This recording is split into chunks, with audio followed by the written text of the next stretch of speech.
Hello Mark, I'm Iris and my student number is 51. I'm a sophomore at NCUE.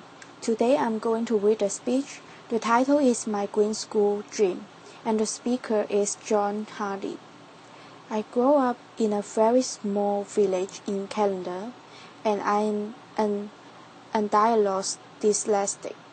I had a really hard time in school.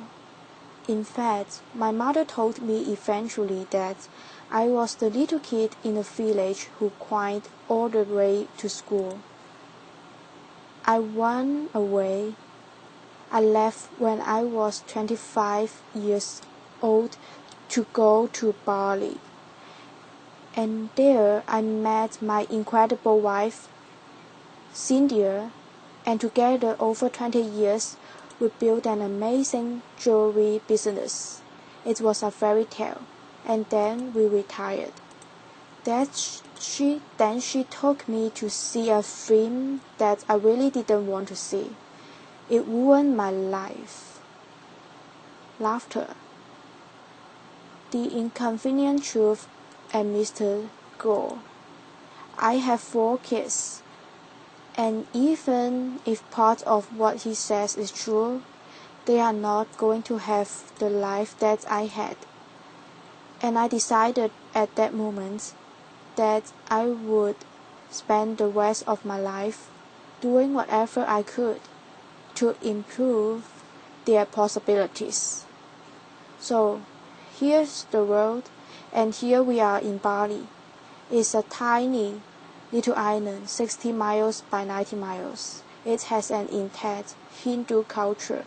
Cynthia and I were there. We had a wonderful life there. And we decided to do something unusual. We decided to give back locally.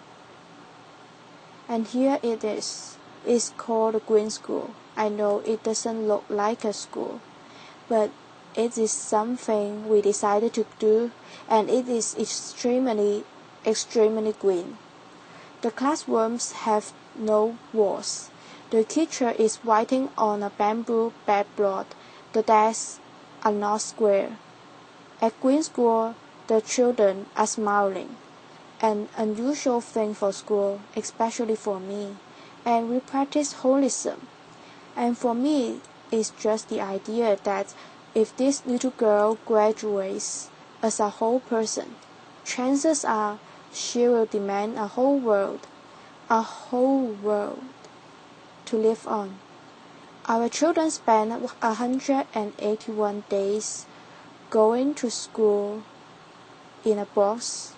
The people that built my school also built the prison and the insane innocent out of the same materials.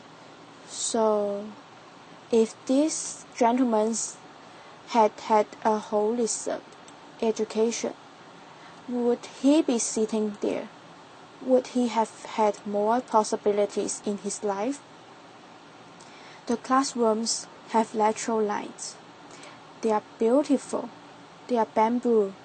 The breeze passes through them, and when the lateral breeze isn't enough, the kids deploy bubbles, but not the kind of bubbles you know. These bubbles are made from natural cotton and rubber from the rubber tree. So we basically turn the balls into a bubble, and these kids know that painless climate control may not be part of their future. We pay the bill at the end of the month, but the people that are really going to pay the bill are our grandchildren. We have to teach the kids that the world is not indestructible. These kids did a little graffiti on their desks, and then they signed up for 2 extra courses. The first one was called sanding, and the second one was called relaxing. But since that happened, they own those desks. They know they can control their world. We are On the grid, we are not proud of it, but an amazing alternative energy company in Paris is taking us off the grid with solar. And this thing is the second vortex to be built in the world. In a 2.5-meter drop on a river, when the turbine drops in, it will produce 8,000 watts of electricity day and night. And you know what these are. They are nowhere to flush. And as long as we are taking our waste and mixing it with a huge amount of water, you are all really smart. Just do the math. How many people times how much water? Theirs isn't enough water. These are compost toilets, and nobody at the school wanted to know about them, especially the principal. And they work. People use them. People are okay. It's something you should think about doing. Not many things didn't work. The beautiful canvas and rubber skylines got eaten by the sun in 6 months. We had to replace them with recyclable plastic. The teachers dragged giant PVC whiteboards into the classrooms, so we had some good ideas. We took old automobile windshields, put paper behind them, and created the first alternative to the whiteboard. Queen's School sits in South Central Bali, and it is on 20 acres of rolling garden. There's an amazing river traveling through it, and you can see there how we managed to get across the river. I met a father the other day. He looked a little crazed. I said, "Welcome to Queen's School." He said, "I have been on an airplane for 24 hours. I asked him, "Why?" He said, "I had a dream once about a green school, and I saw a picture of this green school. I got on an airplane in August. I'm bringing my sons." This was a great thing, but more than that, people are building greenhouses around green school, so their kids can walk to school on the paths. And people are bringing their green industries, hopefully their green restaurants, to the green school. It's becoming a community. It's becoming a green model. We had to look at everything. No petrochemicals in the pavement. No pavement.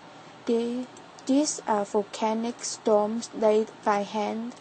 There are no sidewalks. The sidewalks are gravel. They flood when it rains, but they are green. This is the school buffalo.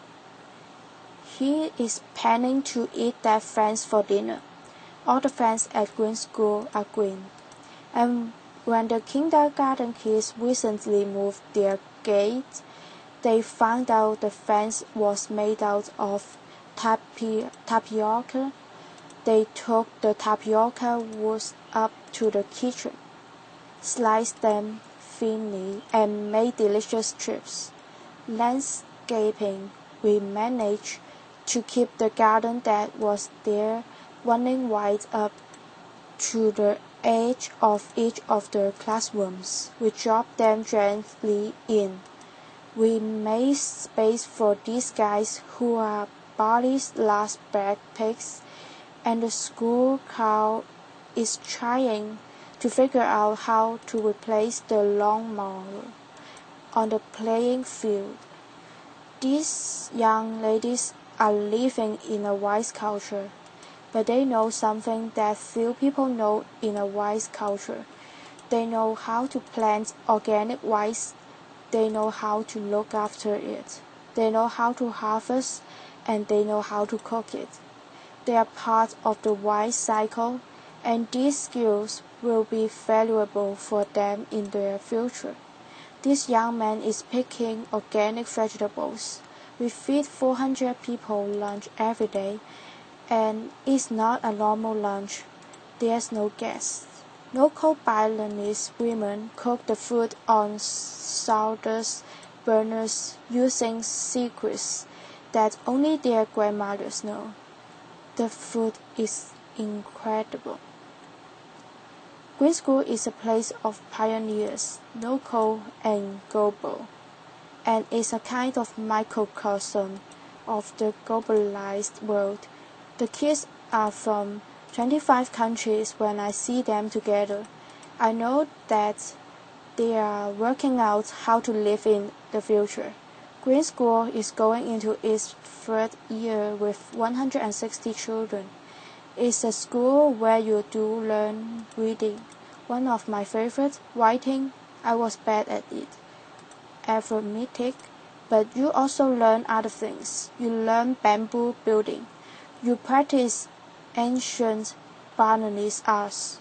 This is called mud wrestling in the rice fields. The kids love it.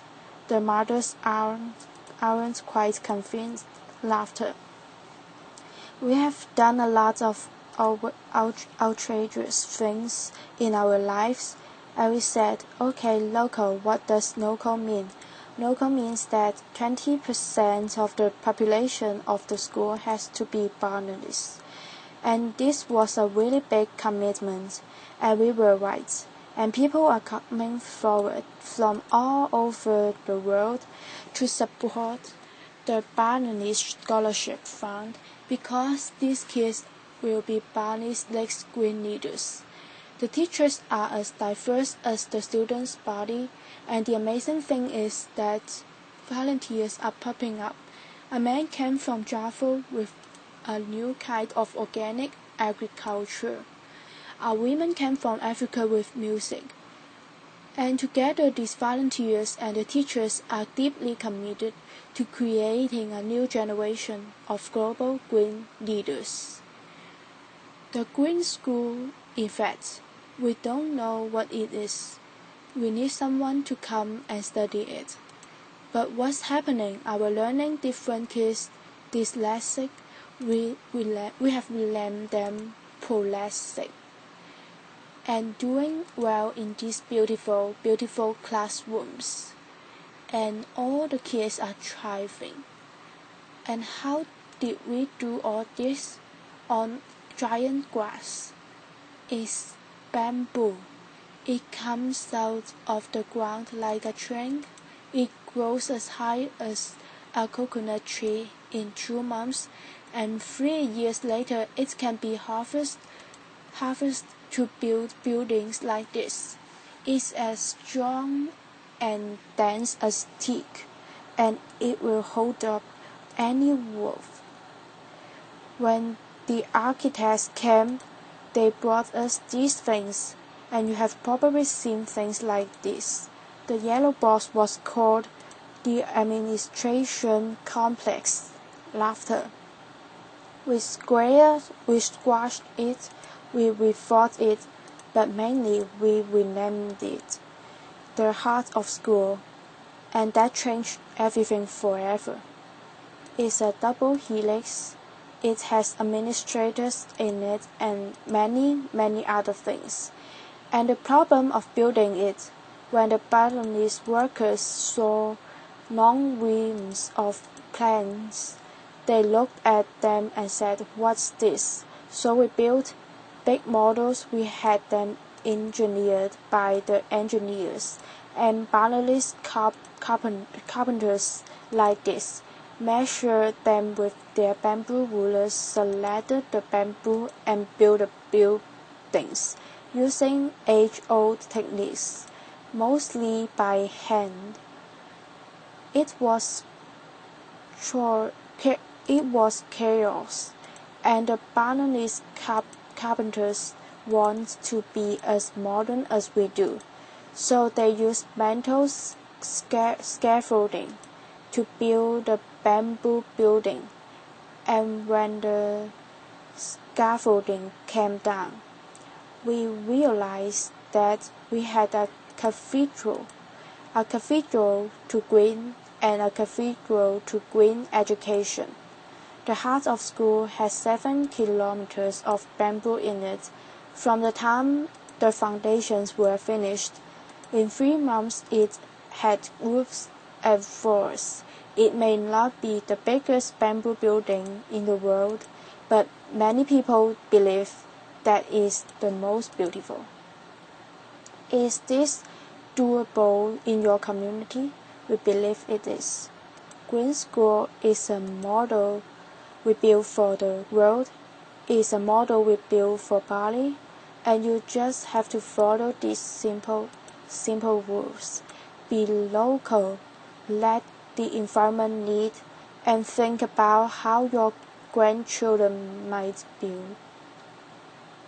So, Mr. Gore, thank you. You ruined my life, but you gave me an incredible future. And if you are interested in being involved in finishing Green School and building the next 50 around the world, please come and see us. Thank you. A pause. Thank you for your listening.